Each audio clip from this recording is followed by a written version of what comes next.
Hello everyone, welcome to my YouTube channel. My name is Rohit. In this particular video, I'm going to talk about tuple data structure and its built-in functions. Tuples. So, before we talk about the built-in functions as far as tuples are concerned, let us know what exactly is a tuple. So, what is a tuple? Tuple is an ordered collection of elements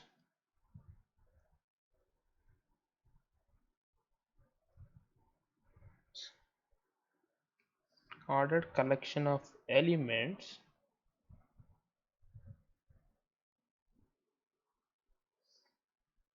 of different data types of different data types separated by comma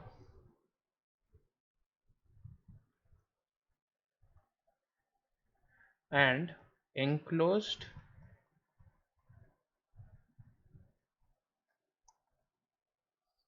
within the square brackets. So what is a tuple? So not in square brackets, it is enclosed within the parenthesis. So what is a tuple? A tuple is an ordered collection of elements of different data types separated by comma and enclosed within the parenthesis. Example: tuple 1, which is 1 Rohit, 2.5 true. These are the elements present in a tuple. But there is a property present in tuple. The property is it is immutable. Why it is immutable? Immutable because the elements inside a tuple cannot be changed or cannot be added. So this is how immutability works in tuple. So, but we can access the elements present inside this tuple. So this can be done in two ways. One is through indexing. Second one is through slicing. So what is indexing and what is slicing? Indexing is nothing but if we want to extract one element, only one element from a tuple,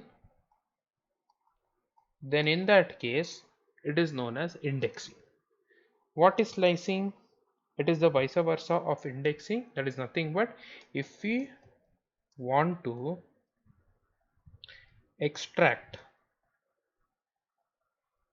more than one element, more than one element, then this is known as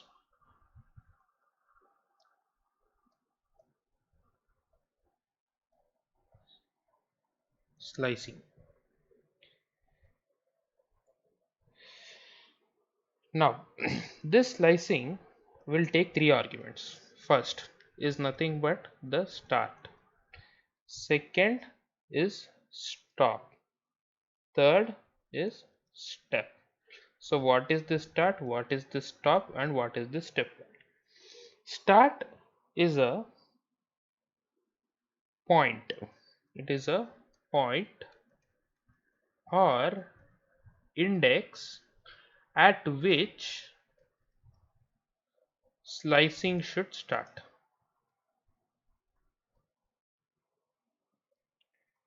Should start. What is stop? Stop is also a point or index at which slicing should stop. Step value is nothing but by how much we have to skip the elements in between.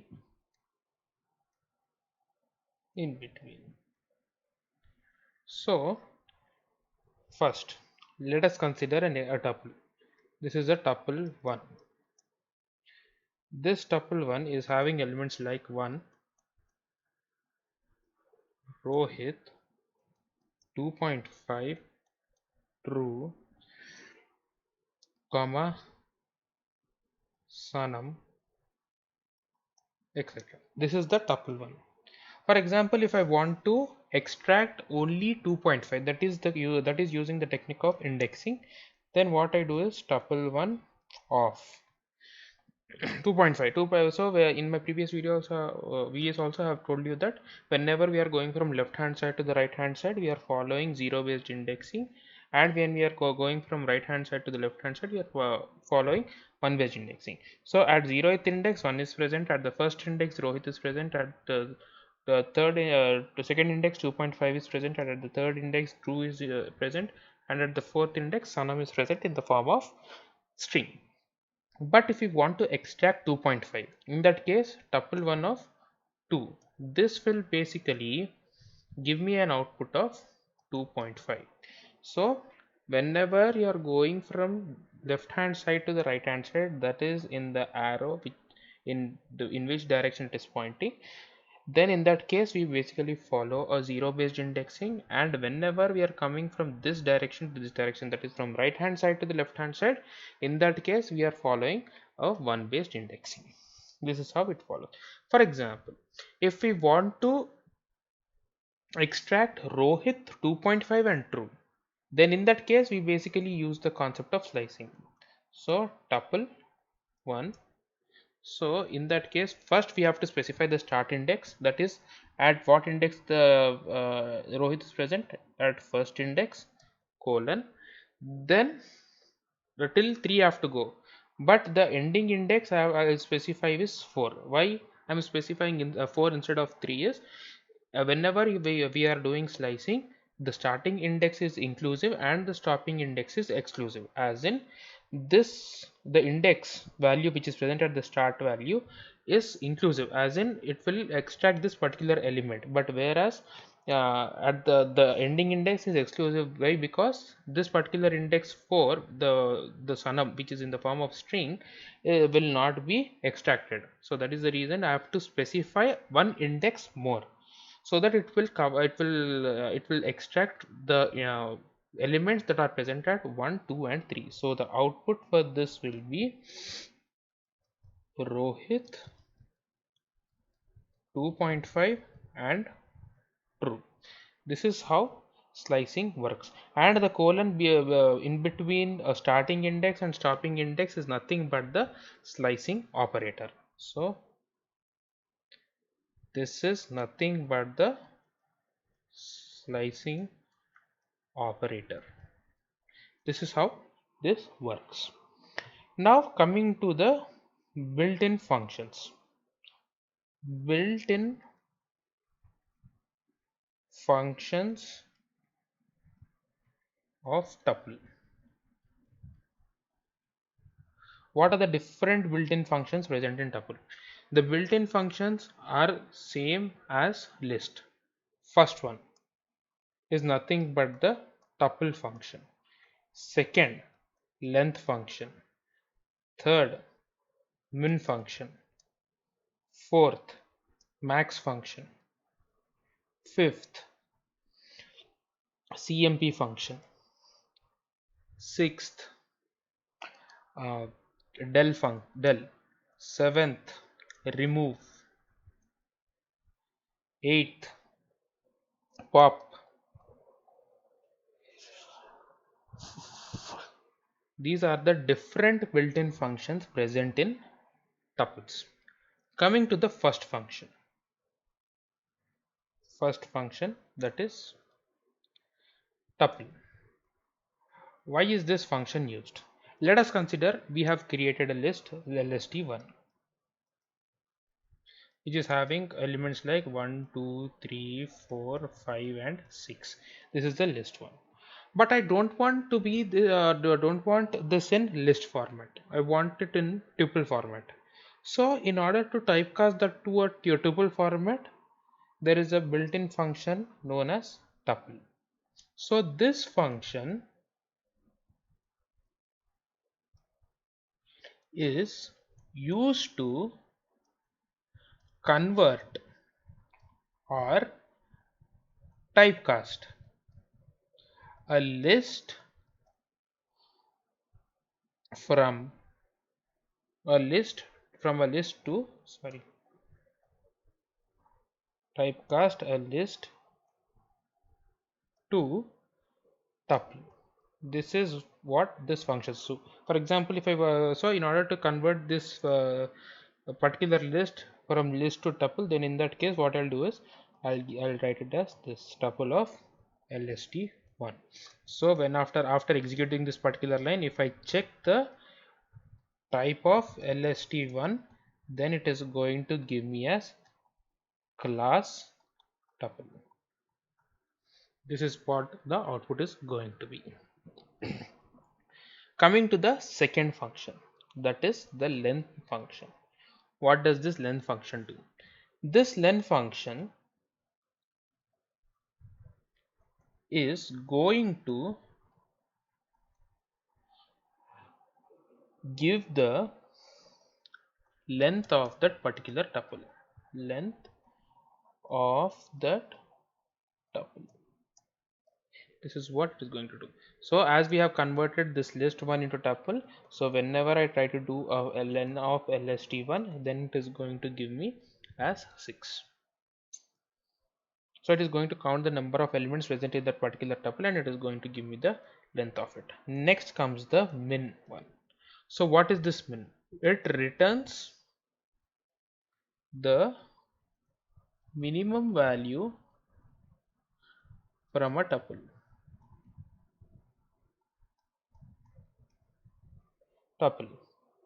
So min of lst1, which is equals to 1. Next, coming to the fourth function, that is max. What is this max function? It will return the maximum value from a tuple. This is what this max function does. So whenever I try to do a max of lst1, then it is going to return as 6. Next function is nothing but the cmp function. What does this cmp function do? It is going to compare both the tuples both the tuples as in the elements present inside the tuple. So in cmp, for example, if I've created tuple 1 and tuple 2, cmp of tup1 comma tup2, so it is going to compare both the elements present in tuple 1 and tuple 2. So this is how it works. Next, coming to the pop function. What does this pop function do? Pop function is this pop function, a remove function, and also del operator. These are the three functions which we use to delete an element from that particular tuple, from a particular tuple. For example, if I want, for example, there is a tuple 1 which is lst1, sorry, lst1, in which I am having 1 2 3 4 5 and 6. From this lst1, if I want to remove this particular 2, this is the second element 2, so in that case what I can do is pop off lst1, sorry, not like that, uh, yeah, lst1 dot pop of 2. So when pop of 1, sorry, we will specify the index value here, not the element which is to be removed or popped. So I'm specifying one index. Why? Because this particular 2 is present at the first index. So whenever I try to do, it is going to return the element which is being popped there. So the output will be 2. This is how pop function works. So pop function basically, it will return the element which is removed from the tuple. This is how pop function works. Next, coming to the del operator. This basically, sorry, del operator. This operator is used to delete an element from a tuple. For example, lst1. So del lst1, del followed by the tuple variable name, that is lst1, followed by the index value. For example, if I want to remove 3, so I will give 2. So it is going to remove whenever I try to access this lst1, then it is going to be 1, 4, 5 and 6. This is how it works. Next, coming to the remove function. What does this remove function do? This operator, this function is going to remove that particular element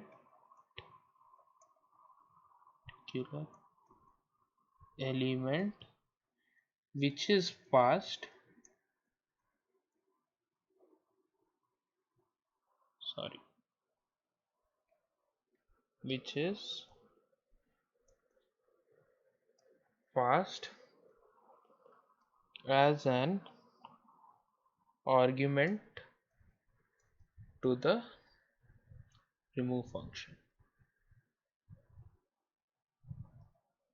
For example, lst1 is having elements like 1, 4, 5 and 6. So in this case, if I want to remove 6, so in that case, so what I'll do is lst1 dot remove, and the argument, the element which is to be removed, that is 6. Then when I try to access lst1, it is going to be 1 comma 4 comma 5. So this is how remove function works. So these are the different built-in functions present as far as tuples are concerned. And in order to recap, a tuple is nothing but an ordered collection of elements of different data types separated by comma and enclosed within the parenthesis and not in square brackets. And it is immutable in nature. What is immutability? Immutability is nothing but once that particular data structure is being created, we can't add new elements to that particular data structure. And one of the data structure is nothing but tuple. And there are many different built-in functions like remove, pop, delete, length, minimum, maximum, tuple, compare. These are the different built-in functions present in tuples. Thank you for watching this video. Please do subscribe the channel if you have not subscribed and hit the bell icon for more notifications and videos. Stay safe, keep learning and keep growing. Bye. Bye bye.